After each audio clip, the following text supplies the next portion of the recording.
Chest pain from losing sleep on side, insomnia pain. Hey, what's up, guys? Chris Ramirez here, and I want to touch on these two keywords that I've researched to bring this two video topic piece to you in this particular video.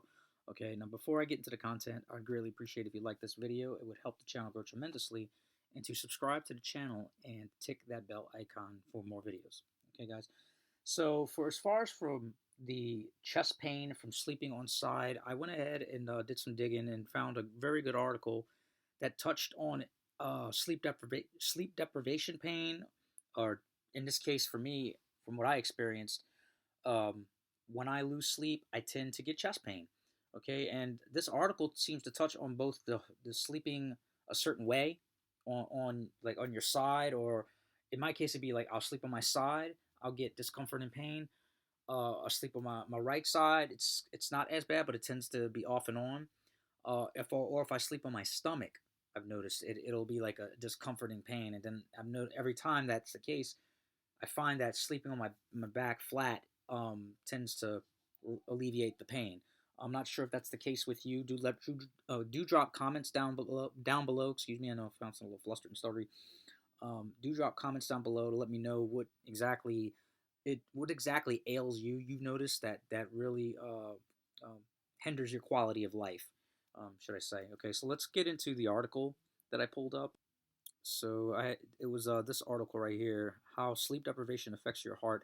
Now, for the first part of this video, we're going to talk about the part where it's chest pain from sleeping on sides, which you searched for. So it's towards the bottom of this article. I want to read that piece before I get to the insomnia pain aspect of it, or sleep deprivation chest pain. That's what I mean by insomnia pain.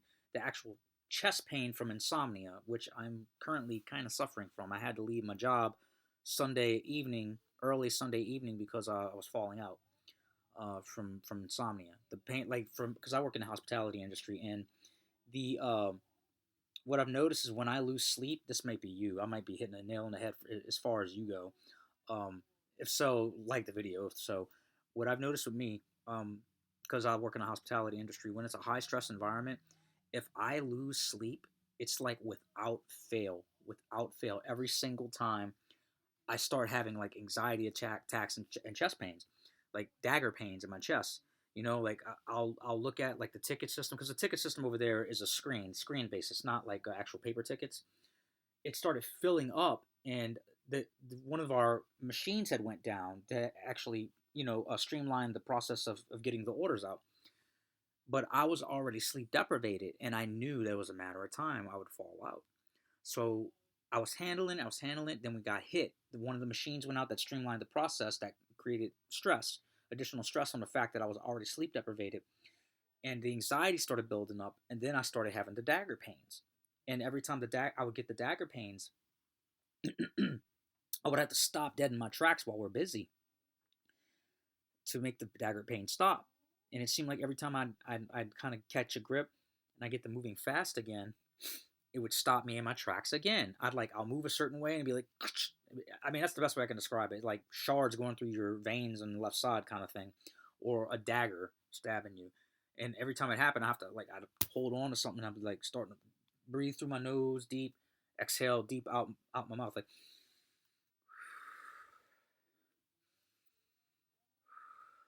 And that's the kind of breathing exercises I would do when I'd get those anxiety attacks like that with actual chest pain.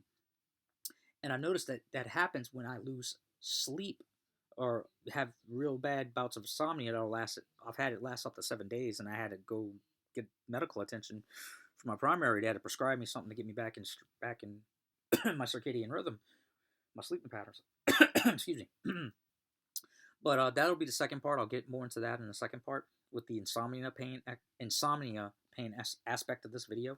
But first, let's talk about the chest pain from sleeping on side, whether it's your left side, right side, or even on your stomach. That's not much your side, it's your stomach. Excuse me. Shoot. So let's go ahead and read this article. It says, the sleeping positions affect heart health. Excuse me, let me get myself together, pause this video.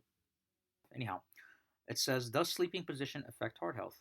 There is limited evidence linking a person's sleeping position with their overall heart health. Some research that focuses on people with congestive heart failure has found that sleeping on your left side may change aspects of heart and lung function. Congestive heart failure is a buildup of fluid in the lungs or other parts of the body that occurs when the heart isn't pumping blood effectively. Studies have found that people with congestive heart failure frequently avoid sleeping on their left side. See, that sounds like me because I avoid sleeping on my left side and my right side. It seems like I'm not saying that's what it is. I'm not saying that that's what it is with you. That do you need to freak out? Like, oh my God, it's congestive heart failure. I'm not saying that because they kind of allude to that may not be always the case. Okay, they let you know that. Okay, so let's go ahead and finish. Avoid sleeping on the side, and this effect is greater in people with larger heart dimensions. While the exact reason for this is unknown, it may be related to how this sleeping posture alters positioning of the heart, pressure on the lungs, and or the sensation of the heart beating against the chest wall.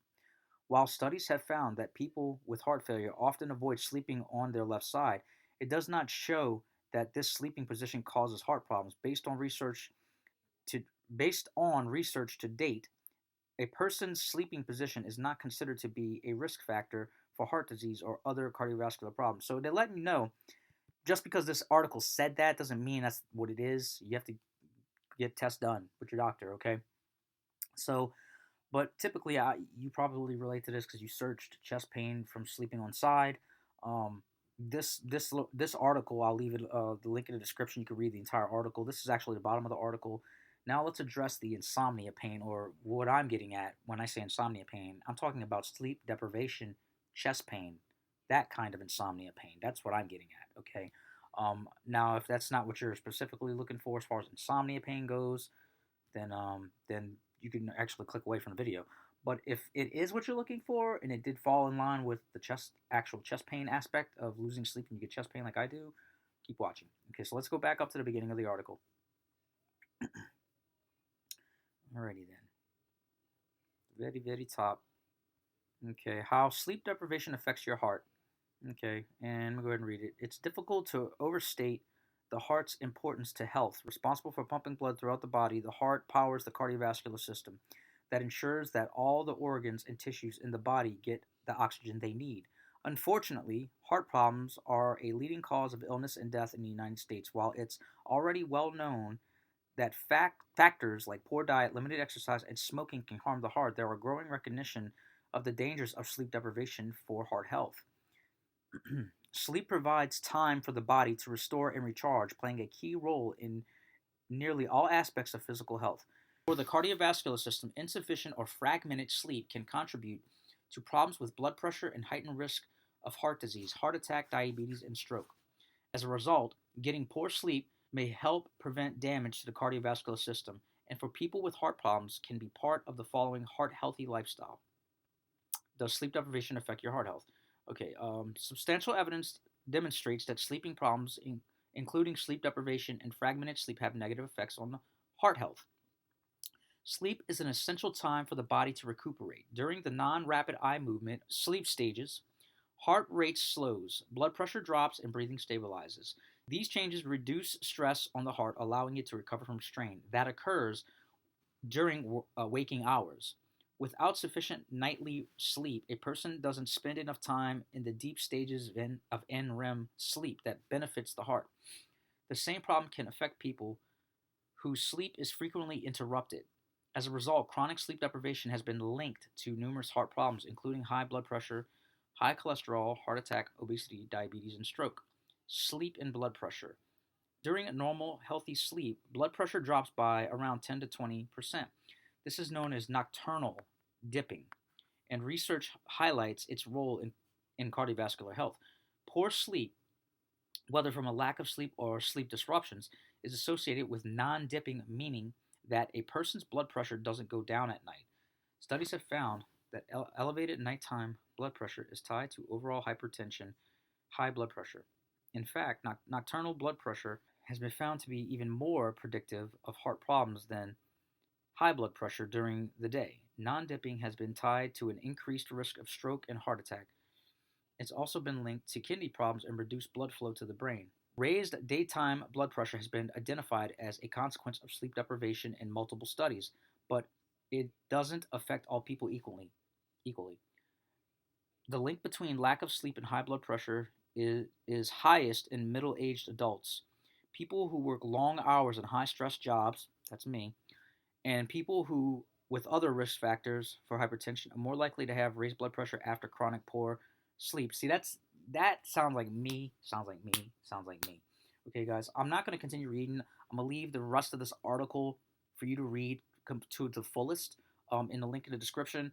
So if you've liked the curated content thus far, please like the video, guys. I curated this content for you guys. Subscribe to the channel for more curation content. Um, and take that bell icon after you subscribe. Okay. That being said, I think there was one other thing that we can touch on, but I think I might leave that for another video. Actually, yeah, I think I'm gonna do that instead. Because I don't remember the term. But there's another thing that could be skeletal muscle related to why people will get chest pain as well, where it's not the heart at all. You know, I've had stress tests done to me. I've had different kinds of tests done to me, and it was getting expensive. I had to stop going and working from the inside out my issue. Now there's still an issue there. I need more tests ran. Um, so I will eventually get back to them. But in the meantime, just doing the research and figuring out what I can do. What maybe I have to change jobs. That's probably have to be up in the air for me, because I'm middle age. I'll be 42 July 12th. I guess you can consider that kind of middle age. 80 is like I would say the norm. So middle age, 42 to 50, something like that. I would assume. Not everyone tends to live to be 100, so I can't say 50 is really technically middle age.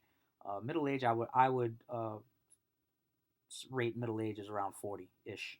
You know. So yeah, I'm in that range. I'll be 42 July 12th, and yeah, this hit home when it said like with the likelihood of what's going on, especially if you're in a high stress job, which I am in a high stress job, and it was when the high stress came that I fell out at work with the chest pain. So that's me covering the insomnia pain part. Well, chronic sleep deprivation, chest pain from losing the sleep. That's the theme with me right now. Like I'll get rest, then I go through insomnia, and I have these side effects, physical side effects, and it just it really is hindering my way of life, and probably is hindering your way of life as well. All I can say, guys, is um, as far as solutions, I can recommend. There is like juices you can drink, like beet juice. I would recommend get like organic beet juice, preferably like a carrot orange, or it's called. If you can find like the one I drink, I don't have it in the house right now, but you could look it up. You can get something that helps with the veins, with nitric oxide to the veins to help widen the arteries so that more blood flow can get to the so that the heart can pump more blood and it not have to strain as hard. And it helps lower blood pressure as well. You can get like either straight beet juice, which is nasty by the way. It's kind of salty too. So I usually get like an organic orange carrot beet juice mix. You can usually find it it's in the beet juice area. Just look to see if there's an orange carrot beet juice mix. That's like the best tasting one. It's kind of V80 ish or V8 splashy kind of, like with the fruits and the beet veggie in it. It's actually you can endure the taste. It's really not that bad. I actually enjoy it. I'm like, delicious when I drink it. I stir up the pulp that's at the bottom of the bottle. I'll drink it. I'll drink like between 5 to 7 like gulps. Like one, I'll count 1, 2, 3, 4, 5, or 1, 2, 3, 4, 5, 6, 7 prior to work or crunch time at work. Especially if I'm sleep deprivated. And it seems like it's helped. It's helped to like carry me over before I had to go to a doctor's visit, having to wait a week, to get there, going through like a busy weekend at the hospitality job, in a sleep deprivated state. Like right now, I'm still in a sleep deprivated, def, def, excuse me, sleep deprivated state. And when you see me taking pause, that's me trying to catch myself because I have like discomfort. So anyhow, yeah, drop comments.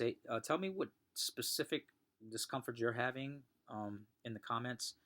And yep, I want to really have this conversation with you guys because if you have any insight on what you've done that's helped to alleviate it to some degree, besides me saying drink a beet juice or a beet juice mix of some sort, or carrot orange beet mix to be exact. I find to be the best flavor and not as salty tasting. And a baby aspirin, regular aspirin. If you're gonna take regular aspirin, the 325 milligram regular aspirin, you might want to eat like a piece of bread or something with it. You don't want to just keep eating it. Just pop one. I usually take one at a time. I don't take the two like it says on the bottle if it's the 325 milligram aspirin. But if you don't eat and you take it on an empty stomach, you'd be better off taking baby aspirin because they're coated for that reason.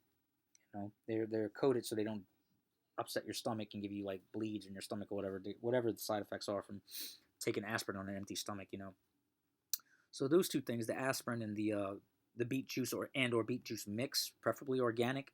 I would strive for just organic as far as the beet juice or beet juice mix. Specifically carrot orange beet, or I think it might be called orange carrot beet.